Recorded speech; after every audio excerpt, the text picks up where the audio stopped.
before you watch this video, just wanted to let you know there's spoilers in here. So if you don't mind spoilers, then you can go ahead and watch. You want to know more about Fate, right? So I'll just tell you a little bit more. Now, some of you might still be confused since, you know, I didn't really talk about it much in my first video. I'm basically just going to go over a few key things that maybe you've heard of it from a friend, or maybe you watched a Fate fight and you're like, damn, I guess I really wish I knew what this is about. Or maybe I wish someone could just tell me a bit more about it and maybe I'll get into it, right? So I'm not really going to go over the entire thing because that will take forever, but I'll tell you a key few things, okay? So if you're not familiar with Fate, no, not that Fate, this Fate, okay? So yes, Fate Stay Night. Fate Stay Night is the main one I'm going to be talking about. There are a bunch of other series in Fate that I'm just not going to focus on right now. I just want you to pay attention to this one, Fate Stay Night, right? Okay? So, Fate Stay Night. It's a visual novel. Well, you can tell by the name novel that you have to read it. So it's a novel with images. It's a visual novel, right?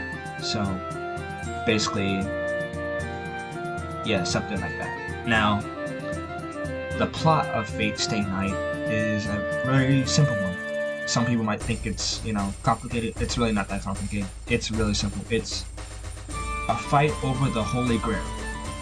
Yes, this yellow cup that I'm showing you right now. Yellow cup. It grants wishes. Now, who wouldn't want a device that grants wishes, right? To have anything you want. Anything in the world you want.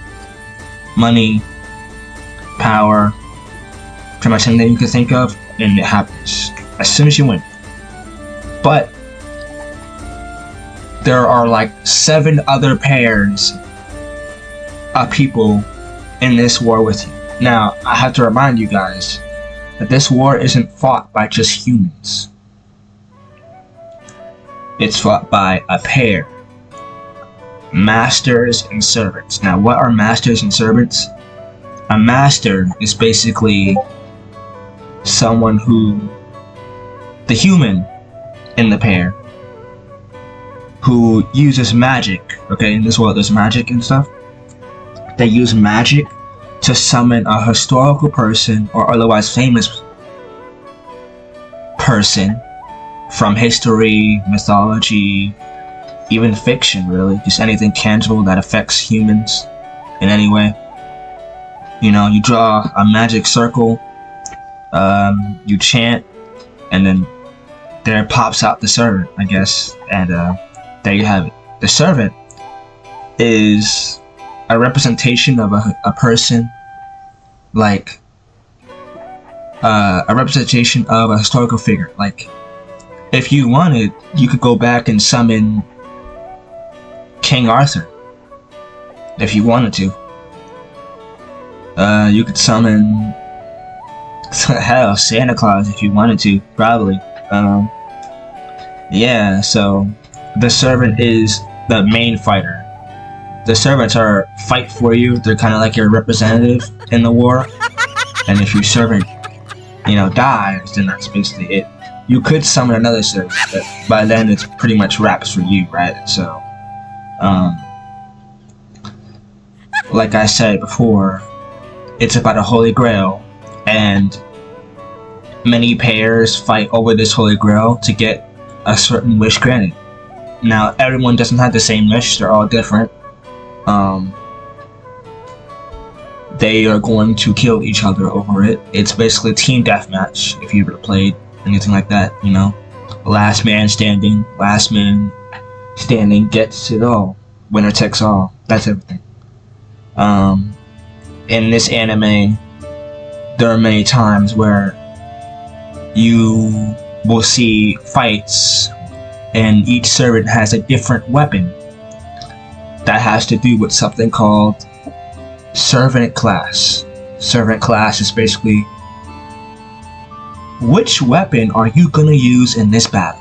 Basically, like, if you use a sword when you were alive, you could be summoned as a saber. That's a class. If you used a bow when you were alive, you could be summoned as an archer. You rode a horse, you could be a rider. You used the magic or anything mysterious, maybe trickery, you could be summoned as a caster, like things like that.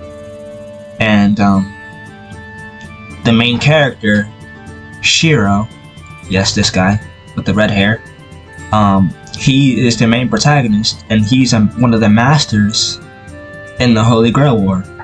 And he summons a servant, a saber servant, and you can tell by the name, by like, guess which weapon this saber class servant uses. That's right, a sword. Now, the funny thing about that is, there's also an archer class servant. And you know what that person uses? That's right, a sword. You thought I was gonna say bow. Nope.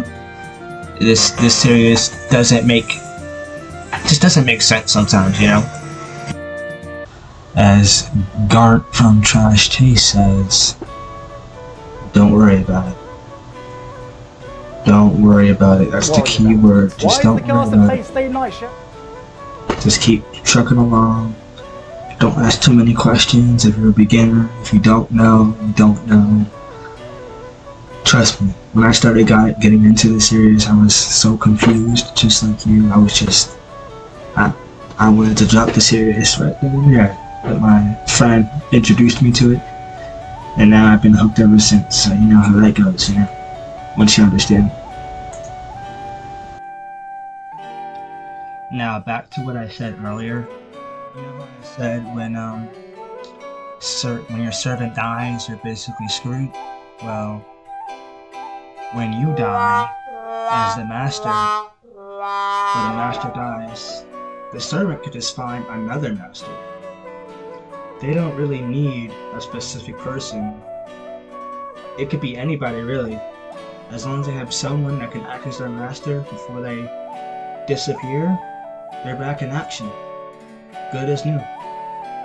Now, I forgot to say this before, but depending on the master a servant has, limits their power. Because they get their magic power from their master. And if their master is a terrible fit in general, then that servant will be nerfed to hell and be one-shot by basically every other servant with a decent master.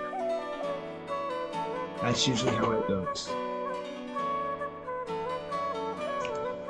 I'm sorry that what I said might not have been much. It might have been a little bit shallow, but I do hope that you understand the Fate series a little more now that I've told you a few things. Maybe you can find it in yourself to watch it, and then come back and comment here, and then tell me what you like and what you thought about it. I'm Anime. I'll talk to you guys later. See ya.